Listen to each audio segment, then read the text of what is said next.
Hello, and thank you for visiting Leezah's Lair. You have reached my new YouTube channel. It was started in January, and this channel is for the older adults who are using the virtual world called Second Life. And in this channel, I just present different aspects about Second Life. And so you're able to put comments about the video into the comment section, and you're also able to add some ideas for future topics that you would like for me to address in the channel. And in these videos, the avatar that you see in front of you is Leezah. Sometimes the avatar is seated. This time the avatar is standing. And as you can see from the different videos, if you have seen other videos, the avatar appearance changes from time to time, since I am not terribly invested in having just one particular representation for the avatar. So the topic this time for this video has to do with the presentation that Pamela Cliff gives once a month in Second Life at a sim called Rockcliffe, Rockkliffe, Rockcliffe University. So if you would like to go into the SL search engine and look for her presentation, she gives it once a month on states of being.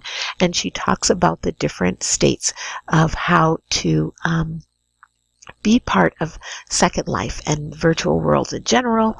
And Pamela Cliff is the author of a book called The Virgin's Handbook of Virtual Relationships. So Google that if you're interested in that. Also, put Second Life Pamela Cliff into the search engine of YouTube so that you can see some interviews of Pamela Cliff as well as some of her content of what she's presenting in Second Life.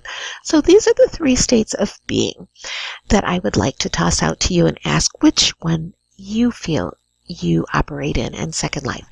The first one is called disassociative, the second one is called immersive, and the third one is called augmentive. And you would have to check out the content in order to have the correct descriptions of each of those states of being. What I have found in Second Life, and what maybe you have as well, is that many people assume that you are in SL for the reasons they are in SL. I have heard that people saying that they're in SL to escape their real lives. That's not why I'm in SL. Or they're trying to avoid an aspect of their real lives, which is also not why I'm in SL. Or they're de-stressing from their life away from the keyboard. My life is not stressful, so I don't have to click into a virtual world in order to kind of de-stress. But I do understand that some of those are the reasons that other people are entering this virtual world. Some people see Second Life as a game, meaning they're just coming in as an imaginary character.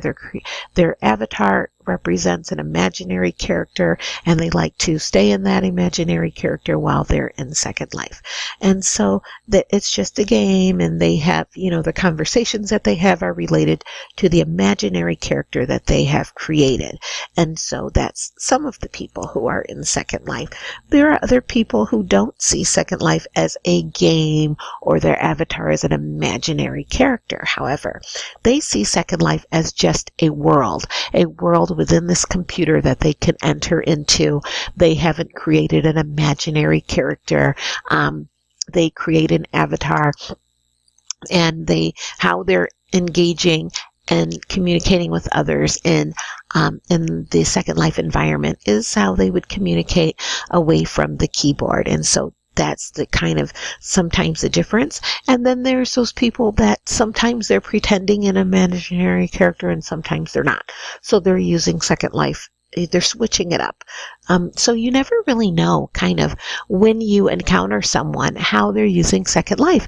And even if that person is using an avatar that is not an animal avatar or doesn't appear to be a character, they still could be in pretend mode in Second Life. For example, you may see many female avatars, and actually there's a man at the keyboard operating that female avatar. And so in the world of Second Life, that person is pretending to be a woman. And I've mentioned that there are also people who like to project racial stereotypes who are in Second Life as a race that they may not know anything about, or maybe they do. Depends on the person. And they may be in Second Life with an avatar that represents a race that they don't belong to away from the keyboard.